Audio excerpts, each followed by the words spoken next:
Okay guys, tapos na natin mamana yung kasama natin partner. Ayun, sisid pa siya kay wala pa raw siyang huli.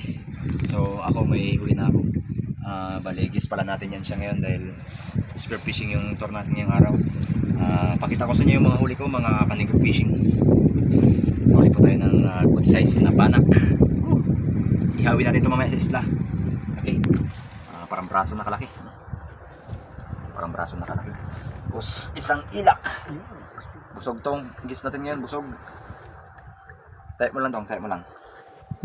Guys, yan. At nakahuli pa tayo ng isang lapu-lapu. Good size na lapu-lapu. So ito lang huli natin. Saka isang emperor fish. Okay, thank you. Subscribe.